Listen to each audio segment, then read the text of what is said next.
This is a video presentation of plans to make St. Peter's live stream worship a permanent part of our regular worship during the current pandemic and beyond. On March 15th, St. Peter's Church, along with other churches in the diocese, was closed to in-person worship, and we began our live stream on March 15th. Notice that the views we had were over 1,500. That's because most other churches did not have live stream, and people were coming to view the live stream at St. Peter's Facebook page. Notice the numbers start going down when other churches now hold their own worship live stream services. Notice how many views we got on Holy Week, even during the middle of the week.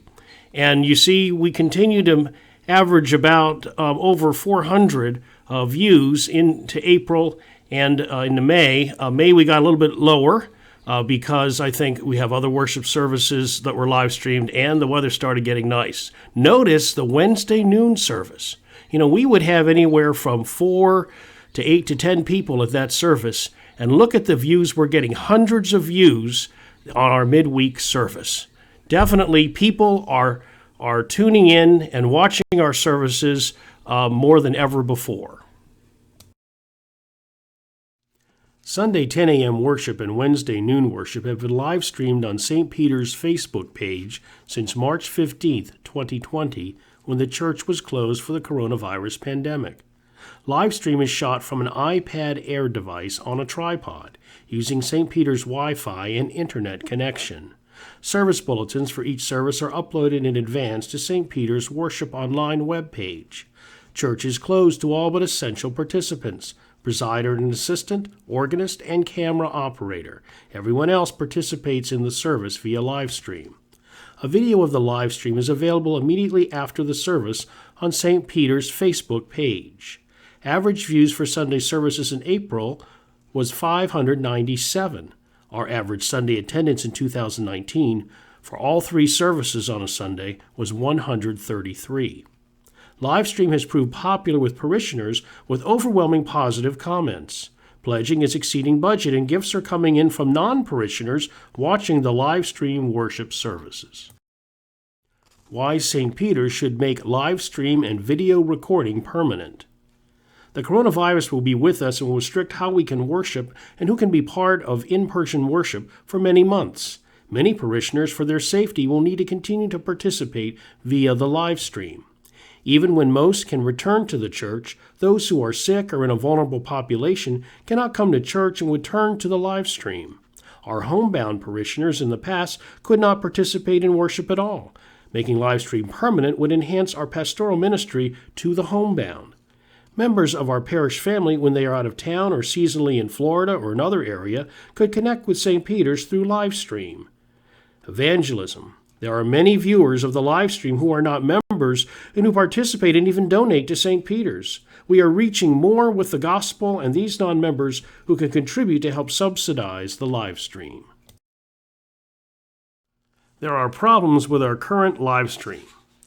The live stream is currently being shot and sent to the parish Facebook page by an iPad on a tripod. We are limited by our technology. One iPad means relying on the iPad's one microphone and one camera in a stationary position. With the iPad stationary in one location, we are unable to quickly and effectively focus close-up on pulpit and lectern and other places where the liturgical action is occurring.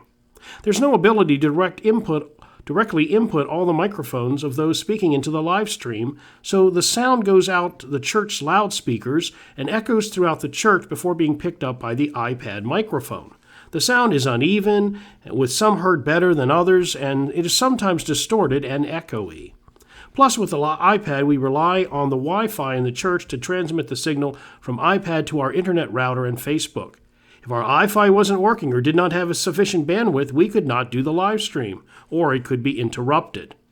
The iPad is currently placed in the center aisle for the live stream. When we're able to open the church again for in-person worship, the iPad will be in the way of congregants viewing the service and needing to use the aisle. If we want to continue live streaming, we will need to employ different equipment that won't distract and interfere with the liturgy. And we are restricted to one platform for people to view the live stream, Facebook. Some viewers don't have a Facebook account. and Facebook makes it a bit harder to view the live stream for non-account holders. Being limited to one platform keeps us from reaching more people. The solution: upgrade our audio-visual systems in the church now. St. Peter's is known for how well we do worship. This should be the case for how worship is presented online. The audio equipment we are using for worship in the church is more than 35 years old. Given that we want to make live streaming of worship permanent, now is the time to upgrade the audio systems to include live streaming and to install cameras for live streaming, video recording, and closed-circuit broadcasting to the parish hall and other places. Here's the video plan. We would install 3 permanent cameras in the church in discrete locations which can be remotely controlled.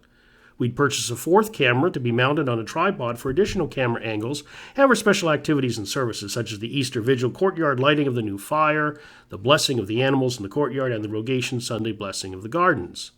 All cameras would be hardwired to a state-of-the-art digital video switch which could be operated with an iPad by someone sitting in the congregation. Camera shots can be pre-programmed, making it easy to go from camera to camera for excellent video shots of the entire worship service. We would also purchase a digital video recorder that records all services and events. In the event the internet goes down, the service is still recorded and can be uploaded later for viewing. We would install camera 1 above the double doors in the back of the church. We would install camera 2 above the column shown in the picture there. And camera 3 would be installed below the organ pipes on the box on the south wall. Installed above the double doors in the back of the church, camera 1 captures the entire interior of the church.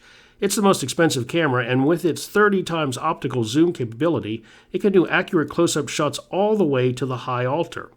It would be used for processionals, wide-angle shots, and could do close-ups of liturgical actions at the crossing, at the chancel steps, in the pulpit, lectern, choir, and altar.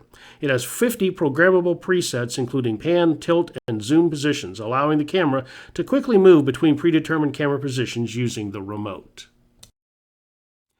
Installed above the second column on the gospel side of the church, camera 2 is a less expensive camera with a 20 times optical zoom capability. It will be used for shots of the pulpit, the lectern, the family altar, and the baptismal font. It can also be used for liturgical activities at the crossing, the chancel, and the altar. Installed under the south wall organ pipes box in the sanctuary, camera 3 is a less expensive camera with a 20 times optical zoom capability. It will be used for shots of the altar, especially during Holy Communion, the choir, and the organist playing the organ. It can also be used at the Gloria and the Nicene Creed and for shots of the nave. Here's some pictures of the 4-channel video switcher and the digital recorder that we would be purchasing. The audio plan calls for an upgrade to a 36-channel digital mixer that can be remotely controlled with a tablet in the church. Also, install an overhead microphone in back of the rood beam and 2 on either side of the nave. We upgrade to a multi-channel processing amplifier, install a sequenced power control system, and put all components in a rack in the sacristy. Here's a picture of the 36-channel digital mixer that we would purchase. Also a picture of where the mics would be located. These are for ambient noise. You know, in a house mix, that's the mix that you hear the sounds that you'd hear when you're in the church. You only need to have, coming out of the speakers, wireless mics and a lectern mic and then plug-in mics for band and singers. But when you do the live stream, you have to have all that. Plus, you have to have ambiance noise. You have to have a mic that can pick up the organ, and you have to have a mic that can pick up sounds from the congregation.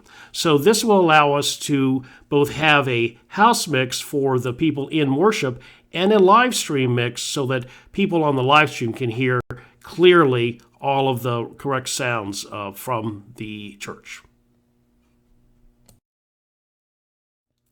Mid-South Audio of Georgetown, Delaware, founded in 1989, has many years of experience working on church audio and visual systems, including St. Peter's. The task force recommends having them design and install the upgrade and provide training. They have experience with houses of worship in Delaware and Maryland. They have a proven track record of integrating cutting-edge audio, video, and lighting technology in church facilities with a strategy that is well designed, affordable, and aesthetically pleasing. They are in on the planning. They work with clients to develop a strategic plan that includes not only current needs but future ones as well. Mid-South knows that audio-video systems are the investment of a client's time and money, and with their detailed planning, the system is built to cover all current and future sound and video production requirements. Mid-South can custom design, install, and integrate audio-video systems that preserve the architectural design of a house of worship while addressing the needs that come with growth and technological changes.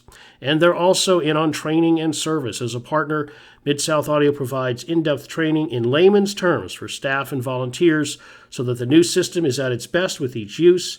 The staff at Mid-South Audio will continue to partner with clients after the installation to handle any unexpected issues or problems that may happen. You may see a number of clients that they are working with, and we just should mention that Mid-South Audio is currently installing a new audio-visual system much like the one proposed for us at St. Peter's Episcopal Church in Lewis, Delaware. The task force recommends using a streaming service to take the video and audio feed from the church and live streaming and archiving it. This minimizes the need for in-house technical support, ensures wide enough bandwidth to eliminate buffering and drop signals, and allows the live stream to be viewed on different platforms simultaneously. Plus, we get real-time analytics letting us know how many are watching from where and from what platforms. We like BOXCAST streaming service. Here are some of the features that BOXCAST streaming service provides. We can expand our audience by streaming to as many viewers as we can reach. We have a maximum of 1 million viewer minutes per month. We have unlimited streaming. We can stream all of our worship and events with no limit on the number of broadcasts that we host. We have good video resolution, high quality video with resolutions up to 1080p. Our maximum broadcast duration, we can stream our whole event even if it runs long for as long as 8 hours. We are ad-free with this service. We own our content and we don't expose viewers to uncontrollable third-party advertisements. And we have, with this service, cloud transcoding. We remove bandwidth burdens by streaming a single source to the cloud. And we are simulated live. We can reach audiences who couldn't tune in by live rebroadcasting recorded or uploaded broadcast to any destination at any time using BOXCAST. Right now, we're using our Facebook page to live stream.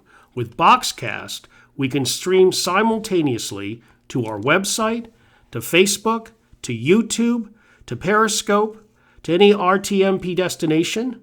We can use the smart TV for Chromecast and be on Apple TV and be on Roku and Amazon Fire TV. Other reasons why we like the BOXCAST streaming service. We have unlimited priority support. They're available by phone or email 7 days a week, and that includes Sundays. With backgrounds in video and audio production experience serving thousands of customers and setups, the support team is equipped to answer any live streaming question. We get stream diagnostics. We can troubleshoot issues using detailed data about the status and health of our live stream. We have broadcaster app monitoring. We can monitor all of our broadcasts from anywhere with the broadcaster app. And we have viewer engagement statistics. We can understand our reach and our engagement with graphs and data on total views, unique views, and average view duration. We have geo analytics. We can see where in the world our viewers are watching with a live interactive map. And we are able to get viewer insights. We can take a detailed look at how viewers watch our content with data on viewing destinations, devices, browsers, and operating systems, and playback quality. Who is using BOXCAST locally? We find that St. Anne's Episcopal Church in Middletown, Delaware, has been a user of BOXCAST for its live streams. Okay, so how much is all of this going to cost? Mid-South Audio's proposal includes purchase of all equipment, wiring, and installation in the church and training of volunteers and staff. The proposal is $21,193.50. It is a solid and fair proposal. It has been reviewed by those in the industry with technical experience and found to be reasonable in price and on target for our needs. The AV Task Force reviewed many live stream services and finds that BOXCAST to be the most inclusive of what we need, reasonable in price, and has assembled a stellar track record ensuring reliable live streaming. We need a one-time fee to get the box itself, $399, and then there's a subscription fee of $99 a month to have that service. The vestry supports this proposal and is now actively seeking how it can be funded. This is Father David, and I want to thank you for watching this presentation on how St. Peter's can make our live stream worship permanent. This is a capital investment in our future, both for our pastoral care ministry and our ministry of evangelism. Please pray that we can succeed in making this project a reality. If you believe this is worthwhile and would like to help make it happen, please contact your leadership team, the vestry, and myself. Thank you.